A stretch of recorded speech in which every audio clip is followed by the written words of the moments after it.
उसने सोनल को अब कमर से थाम अपनी बाहों में भर लिया और जैसे ही उसे लेकर बेड पर पटकी, तभी किसी ने आरोही के रूम को डोर पर नॉक किया। डोर नॉक की आवाज सुनकर आरोही झट से अपनी आंखें खोल दी। वहीं रुद्र की पकड़ उसकी कमर से ढीली पड़ गई तो आरोही एक बार फिर डोर नॉक की आवाज सुन झट से रुद्र के ऊपर से हट गई। उसने रुद्र और डोर को देखा तो रुद्र ने भी बेड से उठकर आरोही को देख धीरे से कहा, जाकर देखो। आरोही ने उसकी बात सुन हैरानी से पूछा, जाकर देखो? रुद्र ने हाँ में सिर हिलाया और अब रूम में ही बने क्लोजेट रूम में चला गया। आरोही ने अपना नाइट सूट ठीक करा, अपनी सिर पर हाथ फेर डोर ओपन किया तो यीशु को आपसे सामने देख घबराहट से कहा, भाभी आप? आरोही को ठीक सामने यीशु खड़ी हुई थी। यीशु ने आरोही को बड़े ध्यान से देखकर अब रूम में झांकते हुए उसे इशारों में पूछा, सोई नहीं अभी तक? आरोही को यीशु की बात समझ नहीं आई, इसलिए वो उसका मुंह ताकती लगी तो यीशु ने अब उससे कुछ कहने की बजाय अपना सिर हिलाते हुए उसके रूम का डोर बंद किया और खुद वहां से चली गई। आरोही ने उसके जाते ही एक गहरी सांस लेते हुए छोड़ी और अब जल्दी से रूम का डोर बंद से लॉक क्लोसेट रूम में गई तो सामने खड़े रुद्र को देख उसने उससे पूछा, भाभी को छोड़ने आए थे क्या? रुद्र ने आरोही को देखते हुए कहा, और कैसे आता तुम्हारे पास? यह कहते हुए रुद्र आरोही के करीब आया और उसने उसके कमर को पकड़ उसे अपने पास खींचते हुए कहा, किस तरह तुमने मिलने आ रहा हूं, ऐसे काम मैंने अभी नहीं किए और तुम क्या करती हो? तुम मुझे प्यार भी नहीं करने देती। आरोही उसकी बात सुनकर अब अपना सिर झुकाते हुए धीरे से कहा, सॉरी ईश्वर। रुद्र ने हैरान होते हुए पूछा, क्या क्या क्या बोली? आरोही ने सिर उठा रुद्र को देखते हुए कहा, सॉरी बोलो अपने रूड वियर के लिए। रुद्र आरोही की बात सुन मुस्कुरा दिया। उसने अब आरोही के मजे लेते हुए कहा, नहीं इस तरह से मैं नहीं मांगूंगा। आरोही ने उसकी बात सुन कर उसे देखते हुए मासूमियत से पूछा, तो फिर क्या बोलूं? रुद्र उसे देख मुस्कुराए जा रहा था। उसने उसके करीब हो धीरे से आरोही के कान में फुसफुसाते हुए कहा, बोलो नहीं करो, प्यार करो मुझे तब मानूंगा। आरोही ने उसकी फुसफुसाहट से अपनी आंख बंद कर ली थी। एक सिरस उससे अपने शरीर में महसूस हुई थी, पर रुद्र की भी बात सुन उसने अपनी आंखें खोल उसे दूर धकेलते हुए कहा, मैं सब समझता हूँ कि आप मुझे परेशान कर रहे हैं, और हाँ मैं क्यों सारी बोलूं? आप इस तरह मिलने आ रहे हो तो इसकी वजह आप ही हैं। रुद्र ने उसकी बात सुनकर जल्दी से कहा, अरे नहीं। जब आरोही उसकी बातों के जाल में ना फंसी तो रुद्र ने अब जल्दी से उसे अपनी बाहों में घेरे में लेते हुए कहा, अच्छा ठीक है, तुम सारी मत बोलो, पर आप जल्दी से मुझे बाय तो कह सकती हो ना। वो भी प्यार से। आरोही ने उसकी बात सुनकर अपना सिर हिलाते हुए धीरे से बहुत ही प्यार से कहा, बाय, गुड नाइट। रुद्र उसकी बात सुन हैरान हो उसे देखने लगा। वहीं आरोही उसे बहुत ही प्यार से देख रही थी। रुद्र ने उसकी इस हरकत पर उसके सिर से अपना सिर जोड़ हल्का सा हंसते हुए कहा, बेबी तुम कितनी बेवकूफ हो, इस तरह बाय कहते हैं। आरोही ने उसकी बात सुन कर नासमझी में कहा, तो और कैसे कहते हैं। रुद्र ने अपनी आंखें भीग ली और फिर धीरे से आरोही से अलग हो उसे देखते हुए कहा, मुझे किस करो, वो भी जल्दी, मुझे जाना है अभी। यह कहते हुए रुद्र ने अपना चेहरा आरोही की ओर झुकाया तो आरोही ने उसे देखते हुए अपनी आंख बंद कर पैरों पर उछकते हुए उसके ओठों पर किस कर लिया। आरोही की तरफ ये एक सॉफ्ट किस थी। अगर रुद्र ने इसे सॉफ्ट रहने नहीं दिया, उसने आरोही को अपने करीब खींच से सटाकर उसके होंठ को अपने होठों के बीच लेकर उसे लिफ्ट किस किया।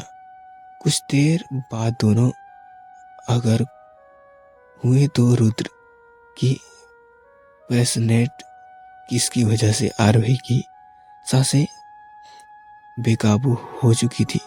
अगर इस वजह से चेहरा भी धधक कर लाल पड़ चुका था तो रुद्र ने अब उसके सिर को चूमते हुए कहा, बाय, गुड नाइट आरोही। आरोही ने हाँ में अपना सिर हिलाया तो रुद्र अब जल्दी से दूर हो जाने के लिए मुड़ा तो न जाने क्यों आरोही के दिल में एक झुक सी उठी और उसने खुद से दूर जाते हुए रुद्र को देखा तो रुद्र ने भी एक बार मुड़कर आरोही को देखा और अब क्लोसेट रूम में से बाहर निकल धीरे से चारों तरफ देखते हुए आरोही के रूम में निकलकर कुछ देर चला ही था कि सामने से आदित्य को देख अपनी जगह पर जड़ हो गया। वो आदित्य को देख घबरा गया। आदित्य क्या और आरोही की अलग लगता था। अच्छे उसके भगवान हीन चेहरे को देख डर जाया करते थे। उसकी पर्सनैलिटी पर बढ़ती उम्र को कोई खास असर नहीं दिखाई पड़ा था। वहीं आदित्य रुद्र को इस समय देख खुद हैरान था। वो उसके पास चलकर आया और उसने उससे कुछ पूछना चाहा था कि रुद्र ने झट से कहा, हेलो अंकल, वो मैं कुछ इशू को छोड़ने आया था तो बस सामने मिलकर घर ही जा रहा हूँ। आदित्य ने उसकी बात सुन उसे देखते हुए कहा, यीशु सुबह आ जाती, इतनी रात गए क्यों परेशान हुई। इस पर रुद्र ने जल्दी से कहा, यीशु मानी ही नहीं तो माँ ने कहा कि मैं छोड़ाऊं। अच्छा अंकल, अब मैं चलता हूँ। आदित्य ने भी उसकी बात सुन हाँ में सिर हिलाया तो रुद्र ने जल्दी से उससे दूर जा रिलैक्स होते हुए खुद से कहा, बच गया बेटा। रुद्र अब जितनी तेजी से भाग सकता है उतनी तेजी से भाग ले। यहाँ से वहां से भागता हुआ मेंशन से बाहर निकल आया और अपनी कार में बैठ वहां से चला गया। वो अपने ऑटो पर अभी भी आहिस्ते से ऑटो पर लफ्ज महसूस करते हुए मुस्कुराता हुआ कार ड्राइव करते हुए चला जा रहा था। इधर इस वो मुश्किल सुबह को रूम में ना पाकर चुपचाप चेंज कर जल्दी से जाकर सो गया। मगर लेटी हुई वो एक बार फिर रुद्र आरोही के बारे में सोचने लगी। रुद्र जब उसे छोड़ने आया था तो वो उसे हाल में बैठा पानी लेने क्या गई, तब तक वो गायब ही हो गया। पर उसने देखा तो पाया उसकी कार तो बाहर से ही, उसका मतलब वो यही था। पर वहाँ यहाँ क्या हो शान के साथ, न जाने क्यों उसे रुद्र और आरोही पर शक हो रहा था। यही वजह थी कि वो आरोही के पास गई। धीरे धीरे एक से दूसरा हफ्ता भी बीत गया। इस बीच ईशु और शान के एग्जाम खत्म हो गए थे। वहीं आरोही वहीं इस 2 हफ्तों में रुद्र से मिली तो क्या उसने फोन पर भी बात नहीं हुई। न जाने वो वहाँ कहाँ गायब हो गया था। आरोही ने अपना बंद कर परेशान हो अपने पास खड़ी सोनल से कहा, रुद्रांश का फोन बंद आ रहा है। सोनल ने उसकी बात सुन अब वह एक परेशान होते हुए कहा, तो ये गलत क्या कहा। आरोही ने फिलहाल अभी सोनल को अपनी असलियत से रूबरू नहीं करवाया था, क्योंकि वो खुद रुद्र की वजह से परेशान था। न जाने वो इस तरह कहाँ चला गया। आरोही को समझ नहीं आ रहा था कि वो कैसे उसके बारे में कुछ पता करे। क्या वो अपनी भाभी से पूछे, पर कैसे क्या कहेगा। वो इधर ईशु ने आज अपना लास्ट एग्जाम दिया और अब कॉलेज से बाहर आई थी कि उसकी फोन पर सुमित का मैसेज आया, कॉलेज पार्किंग एरिया में तुम्हारा वेट कर रहा हूँ, कम फास्ट ईशु। ईशु उसकी मैसेज पढ़ अपनी जगह पर ही रुक गई। सुमित ने उसकी एग्जाम के चलते इस दोनों उसे डिस्टर्ब तो नहीं किया था, पर अब भी फ्री थी। ऐसे में न जाने अब वो उससे क्या चाहता था और न जाने क्या ही करने वाला था।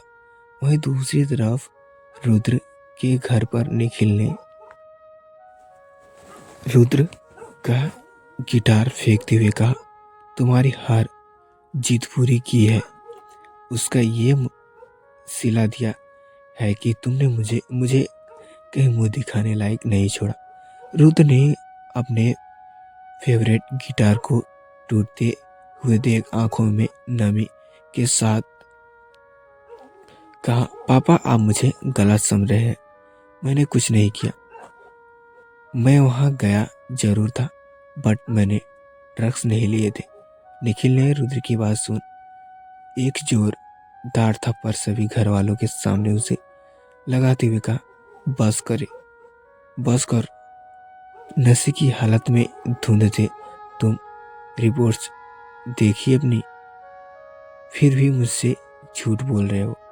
रुद्र ने निखिल जी की बात सुन थोड़ा गुस्सा में कहा, पापा मैं सच कह रहा हूँ, मैंने बस थोड़ी सी ड्रग्स की थी, ड्रग्स नहीं लिए मुझे फंसाया गया है।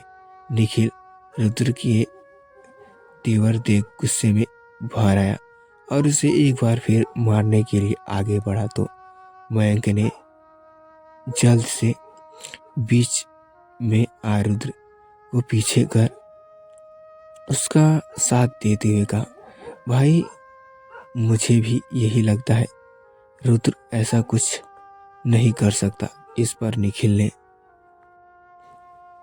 गुस्से में कहा, जानता हूं, पर ये वहां गया ही क्यों इस म्यूजिक के चक्कर में पड़कर अपनी लाइफ बर्बाद करने में तुला हुआ है। आज इतनी इसकी वजह से क्या कुछ नहीं झेलना पड़ रहा है। सबको जवाब देते देते थक चुका हूँ। ये कहते हुए निखिल ने गुस्से में रुद्र को घूरा तो सोनल ने आगे आते हुए कहा, आप शांत हो जाइए, बस ठीक हो जाएगा। निखिल ने सोनम की बात सुनकर भड़कते हुए कहा, चुप करो, तुम हमेशा तुम्हें टोका ही इस बढ़ावा मत दो, मत बिगाड़ो इसे। पर नहीं, मुझे सुननी कहाँ है मेरी कोई बात, अब भुगतो। सोनल ने निखिल की बात सुन अपने पीछे खड़ी रुद्र का हाथ पकड़ लिया तो निखिल ने एक बार फिर गुस्से में कहा, और ज्यादा खुश मत होना, सिर्फ बोलकर बाहर आया हूँ। ये कहते हुए निखिल अब गुस्से में फटका हुआ ऊपर अपने रूम में चला गई। निखिल के जाते ही प्रताप जी, सुरेंद्र जी और अर्चना जी जल्दी से रुद्र के पास चली आई। अर्चना जी ने लगभग रोते हुए रुद्र से कहा, ये क्या कर डाला रुद्र? रुद्र अपना टूटा हुआ गिटार अपने रूम में लेकर आया तो आयु और नैना उससे पीछे पीछे चले आए। नैना ने आयु को कुछ इशारा किया तो आयु ने बढ़कर रुद्र से कहा, भाई, मुझे आप पर पूरा भरोसा है कि आपने ऐसा कुछ भी नहीं किया है। ये गिटार वैसे भी पुराना हो गया था, हम नया ले लेंगे। रुद्र ने आयु की बात सुन अपना सिर घुमा उस पर एक नज़र देखते हुए कहा, आयु प्लीज मुझे अकेला छोड़ दो। आयु ने उसकी बात सुन कर कहा, पर भाई मैं आपसे। रुद्र ने उसे बीच में टोकते हुए कहा, पर मैं कोई बात नहीं करना चाहता। आयु ने रुद्र की बात सुनकर डोर पर खड़ी नैना को देखा तो नैना ने भी उसे रूम से बाहर आते का इशारा किया। वहीं दूसरी तरफ यीशु सुभित की कार के पास आया तो सुभित ने कार का डोर ओपन कर दिया। उस शख्स के पास जा बैठी। सुभित ने कहा, कार स्टार्ट की और अब वे कॉलेज से निकल कर आई तो सुभित ने यीशु की तरफ देखते हुए पूछा, कैसा लगा? कैसा गया एग्जाम? यीशु ने उसकी बात सुन हमें अपना सिर हिलाया और एक बार फिर विंडो से बाहर देखने लगी तो अगले ही पल सुभित ने उसका हाथ अपने हाथ में पकड़ लिया। यीशु उसकी ऐसा करने पर अपना सिर घुमा उसकी तरफ देखने लगी थी कि तभी सुभित ने अपनी भारी आवाज में कहा, जब मैं तुम्हारे साथ हूं तो तुम्हारा ध्यान सिर्फ मुझ पर होना चाहिए। सुभित ने एक हाथ से ड्राइव करते हुए ही यीशु से आगे बात करते हुए पूछा, एग्जाम खत्म, अब तो जा सकते हैं ना? हाँ, अपनी हनीमून के लिए। उसकी बात सुन यीशु का चेहरा हल्का सा गुलाबी पड़ने लगा। उसने अपना सिर झुका लिया। ये देख सुभित ने शरारत से मुस्कुराते हुए पूछा, कुछ तो बोलो। यीशु ने उसकी बात सुनकर धीरे से अपना सिर हिलाया तो सुभित के ओठों को मुस्कुराहट अब और अधिक खिल उठी और उसने यीशु का हाथ चूम और अपने पैर पर रख लिया और अब दोनों हाथों से ड्राइव करने लगा। दोनों कुछ ही देर में मित्ताल मैंसन पहुंचे कि सुभित ने आगे सीढ़ी चढ़ते हुए यीशु को अपनी बाहों में लेकर गोद में उठा लिया। यीशु उसके ऐसा करने पर हैरान हो इधर उधर देखने लगी। उसने अपनी आंखें निकालकर सुभित के गुस्से से घेरा तो सुभित ने कहा, गुस्सा करो चाहे कुछ भी करो, आज तुम्हें नहीं छोड़ने वाला।